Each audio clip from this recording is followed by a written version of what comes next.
Bom, gente, agora eu vou falar de digestão de proteínas, tentar fazer de forma objetiva aqui. As proteínas não têm uma digestão significativa na boca, tá? Então, proteínas são moléculas muito grandes, a gente não tem enzimas, né, que são eficientes em quebrar, não tem proteases eficientes em quebrar essas proteínas na boca, mas é o único nutriente que a gente tem uma digestão significativa aqui no estômago, através dessa enzima aqui, a pepsina. Então, a pepsina é uma peptidase, né, ou protease, ela quebra peptídeos, ou ligações peptídicas, né, e ela é uma enzima bem específica, assim, ela quebra ligações peptídicas que estão mais no interior da molécula, no centro, né, na meiuca ali, por isso que está aqui, ó, não está muito na extremidade, tá? Essa é uma informação importante. Por quê? A gente sabe que no estômago, né, a gente tem um ambiente ácido. Isso se dá por conta do bombeio, né, de HCl, né, de íons, na verdade, né, hidrogênio e cloreto, pro lúmen do estômago. Isso, como a gente viu em outro vídeo, né, isso se dá quando a gente tem algum estímulo, né, para começar a digestão. E aí, esse ambiente muito ácido, o que que ele vai fazer com a proteína que foi comida, né? Vai desnaturar ela, né? Se ela era uma proteína que estava íntegra lá no pH 7, por exemplo, ou 6, né, no alimento, um pouco mais ácido, mas no 1 ela certamente vai desnaturar. E quando a gente está falando de um pH que desnatura uma enzima, aproveitando fazendo uma revisãozinha aí de proteínas, né? Quando ele desnatura uma proteína, perdão, você está falando de um ambiente muito ácido, né? Um ambiente rico em íons H+. Esses íons H+, começam a protonar os grupos carboxílicos, né, de uma proteína que poderiam estar COO-, né, poderiam estar negativos, serem ânions.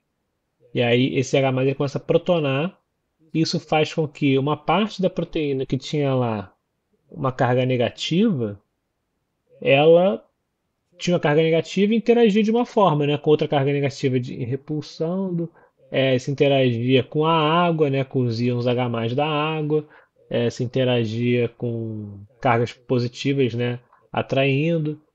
E aí, quando ela deixa de ser negativa, passa a ser neutra, porque foi protonada, todas essas interações mudam, né? Ou as aminas das proteínas, dos aminoácidos, quando são protonados, né, saem de NH2 para N mais, né, H3, também vai mudar. Antes ela era neutra, não tinha uma relação forte, né, iônica, e passa a ter quando fica positiva. Então, se, pensando em proteínas, né, o enovelamento das proteínas depende do conjunto de todas as interações hidrofóbicas, iônicas, de sulfeto é, e,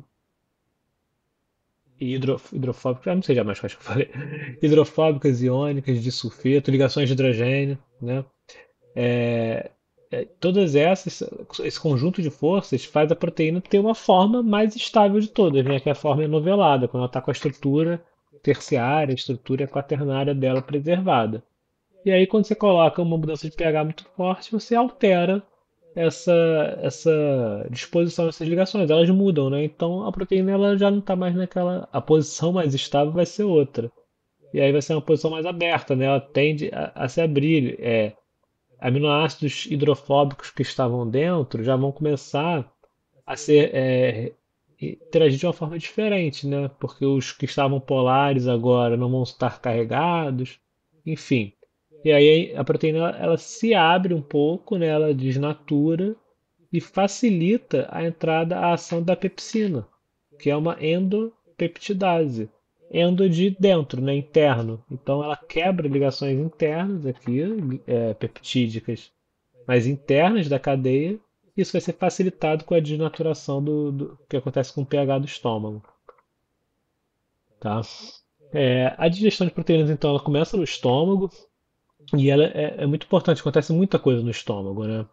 A secreção gástrica ela é composta de várias coisas, então é composta de pepsinogênio, né? Esse sufixo gênio em enzimologia significa uma molécula precursora, né? Aqui não é a pepsina ativa. O que é secretado é a pepsina inativa, né? O pepsinogênio. Também é secretado o ácido clorídrico, como vocês sabem, fator intrínseco, que é uma molécula orgânica, né, fundamental para a absorção da vitamina B12, né, um negócio bem específico. Íons de bicarbonato, que vão ajudar a combater a acidez do estômago, porque não são todos os trechos do estômago que vão fazer digestão e por isso precisam estar ácidos, né? Então, os trechos que não são tão ácidos, como aqui mais perto do piloro, aqui perto do piloro e no antro também, a gente não vai ter uma digestão, acontece mais no corpo aqui. E aí esses trechos precisam ter uma boa produção de íon bicarbonato para proteger dessa acidez vizinha ali, né? E o muco é secretado pelas células mucígenas. Esse sim, né, vai ser mais forte aqui, né, onde você tem a secreção de HCl. Então, onde você vai secretar HCl, você secreta o muco também, que forma aquele glicocálice, né? Que é uma camada de proteção adicional ali, que está por fora das membranas das células desse estômago. Tá? Então, assim, tanto que vocês veem aqui, né? No muco, na mucosa do estômago, o pH ele pouco é acidificado, né? Fica entre 6 e 7, enquanto na luz, no lúmen do estômago, a gente tem de 1 a 2, né? Bem mais ácido. Tá, vamos ver a função de cada substância dessa, tá? Aqui já no desenho a gente vê qual é a célula que secreta qual substância, né? Então, as células principais do estômago secretam o pepsinogênio, as células parietais secretam tanto o fator intrínseco quanto o HCl, e as células mucígenas, que não estão aqui, secretam o muco, tá? E aí, como que esse pepsinogênio ele é ativado em pepsina? Ele é ativado primeiramente pelo HCl. O HCl é a molécula que vai clivar o pepsinogênio, que é o que? Cortar uma parte da molécula de pepsinogênio de forma que o enovelamento, o que sobra de cadeia peptídica, né, tem um enovelamento numa configuração ativa da pepsina. E aí essa pepsina vai estar disponível para quebrar proteínas em peptídeos menores, tá? Mas a pepsina tem também uma ação, né, digamos, de um feedback positivo aqui, uma alça positiva, porque a pepsina também quebra o pepsinogênio em pepsina. Então, quanto mais pepsina você tem, mais pepsina você consegue ter, né? Porque o HCl inicia esse processo de quebra, ele consegue quebrar as primeiras moléculas do pepsinogênio em pepsina, mas a pepsina vai acelerar muito significativamente, porque a gente secreta mais, né? Pepsinogênio do que HCl, e ela vai acelerar muito significativamente no sentido de que ela mesma vai autoclivar, né? Vai clivar o pepsinogênio e vai gerar uma nova molécula de pepsina, tá? Ah, acho que é isso. O HCl também tem função importante, né? A gente falou das imunoglobulinas na saliva, mas o HCl, ele também, ao acidificar, ele vai tornar ali o ambiente estéril para criar mais uma camada de proteção para micro-organismos, né? Patológicos que a gente tem ingerido junto com a comida. É, beleza, acho que era isso, tá? Aqui alguns, né? Um pouco do controle neurócrino, parácrino e neuronal que a gente falou em outro vídeo. Ah, tá. Esse slide aqui mostra que depois a gente chega, esse quimo vai passar para o intestino delgado, né? Então a acidez do estômago vai chegar no intestino, no duodeno ali, né? Na primeira porção do intestino delgado, e já vai ser uma sinalização, né? Para liberação do pâncreas, liberar suco pancreático e bicarbonato, que o pâncreas vai liberar bastante bicarbonato para tornar esse meio desacidificar, né, esse quimo que chegou, e agora é quilo, e não só desacidificar, como alcalinizar um pouco, né? O pH deixa de ser ácido, passa pela neutralidade e chega a 8, né? E a secreção pancreática com as enzimas pancreáticas, né? Então a gente vai ter diversas peptidases ou proteases pancreáticas sendo secretadas. Assim como lembrando, a gente tinha amilases pancreáticas sendo secretadas, né? E as enzimas, lembrando novamente de enzimas, né? elas são altamente específicas quanto ao seu substrato, né? Elas não são genéricas, né? Uma enzima não quebra todas as proteínas do mundo e digere elas do início ao fim, né? Então a pepsina ela tinha lá a questão de hidrolisar, né? Ligações peptídicas no interior da molécula. Mesmo assim, ela faz isso entre aminoácidos específicos, não é com qualquer aminoácido. E aí, no suco pancreático, a gente vai ter uma outra gama, né, de enzimas digestivas que vão completar essa digestão de proteínas, né? Então, a gente tem a tripsina, a quimotripsina, a elastase e as carboxipeptidases, né? São as principais. Elas, elas são secretadas também na forma de proenzimas, né? Ou seja, tanto o prefixo pro para uma molécula, quanto o sufixo gênio, indicam moléculas que estão na sua forma inativa, né, precursora. Então, tripsinogênio, quimotripsinogênio, proelastase, procarboxipeptidase vão ser convertidas em tripsina, quimotripsina, elastase e carboxipeptidase. E por que que isso é importante, né?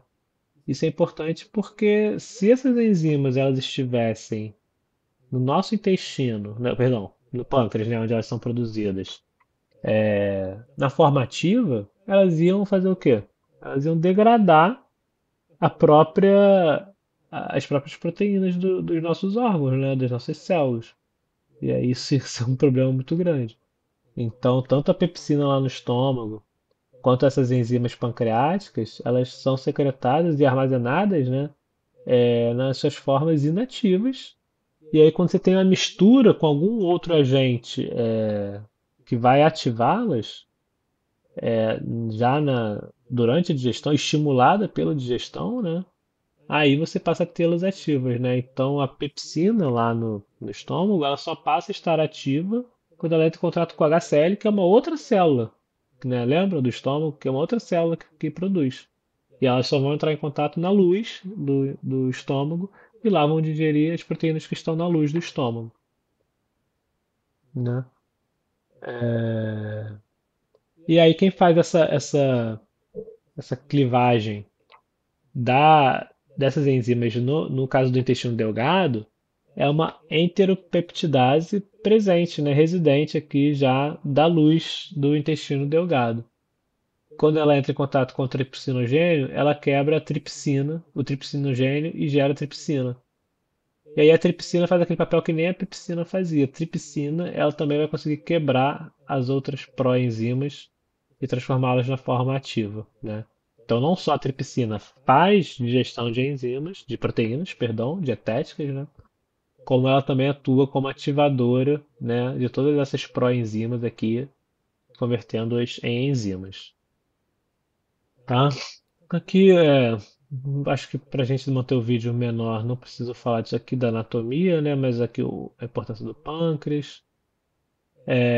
Aqui mostrando que tem, né, especificidades. Então a gente tem tripsina em rosa, a quimotripsina em azul e a carboxipeptidase, né?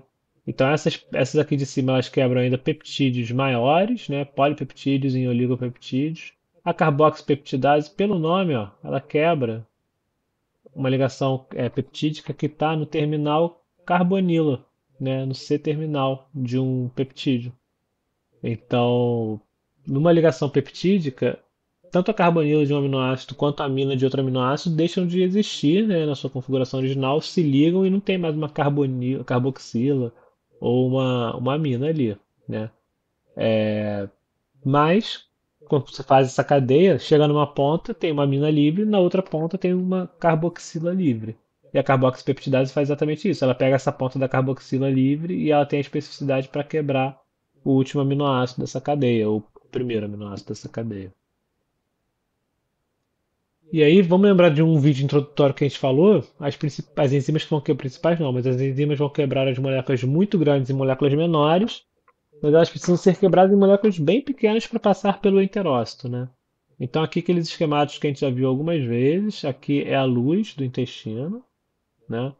Tá dentro de tal quilo, aqui sendo quebrado, né, são as da tripsina e outras enzimas. E aqui está a parede do nosso intestino, com o nosso epitélio, né, que é a borda em escova. E aqui precisa entrar a molécula do nutriente, sair pelo outro lado e chegar na corrente sanguínea. Então a gente vai ter enzimas também presentes na membrana, né? Que nem a gente tinha lá as, as enzimas de carboidratos, as carboidrases, presentes na membrana, porque quebravam os disacarídeos, né?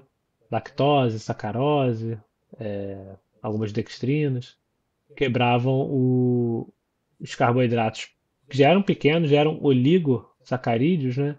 E quebravam elas em monômeros. Aqui a gente vai ter isso, oligopeptídeos, né? Peptídeos pequenos aqui, ó, 4 unidades de carboidrato, de aminoácido, 3 unidades de aminoácido, aqui duas. Então já tem a dipeptidase, que vai quebrar, vai liberar já dois aminoácidos. A gente vai ter a aminopeptidase, que faz o oposto do que a carboxipeptidase, né? Em vez de quebrar na extremidade C-terminal, vai quebrar na extremidade N-terminal e vai liberar um aminoácido por vez. E a carboxipeptidase no C-terminal, tá? Uma diferença aqui de, da digestão de enzimas é que a gente não precisa quebrar até atingir um aminoácido por vez para entrar no enterócito. Vocês vão ver agora que a gente tem a absorção também, o início da absorção, né, a entrada no enterócito, também de di e tripeptídeos. Aqui. Então, aqui novamente, né, todas aquelas enzimas atuando nos oligopeptídeos maiores, né, nas proteínas, formando oligopeptídeos menores, di e tripeptídeos, que vão cair aqui em aminopeptidases, aquelas carboxipeptidases, né, e dipeptidase. Os aminoácidos livres vão ser transportados, né, pelas proteínas de transporte, mas alguns di e tripeptídeos também vão ser transportados e vão entrar no enterócito. Mas eles não chegam à circulação nessa forma, né? Eles vão ser digeridos ainda, que é a última etapa da digestão, dentro do enterócito, dentro da célula do enterócito. Aí tá aqui, ó. Ele está no enterócito ainda, antes de sair pela membrana basal. Então, esses caras aqui, eles ainda vão ser digeridos por peptidases citoplasmáticas do enterócito. Então, eu vou ter essas dipeptidases aqui atuando dentro da célula do enterócito, no citoplasma. Aí vai quebrar aminoácido e aí sim esse aminoácido vai sair para a corrente sanguínea. Tá? Aqui não tem esse exemplo não. Mas aqui tá, beleza. Uma outra demonstração, né? A célula aqui entrando os ditripeptídeos, também com um transporte, né? Um cotransporte aqui com hidrogênio. E, e aqui eles sendo quebrados, né? Dipeptídeos e tripeptídeos que entraram no enterócito sendo quebrados em aminoácidos antes de saírem aqui para o sangue, né? Então aqui é a membrana basolateral, então nossos capilares estariam aqui, né? Passando aqui, recebendo já aminoácido e não peptídeos, tá bom? Ficou um pouco longo, né? Mas é um pouco complexo mesmo.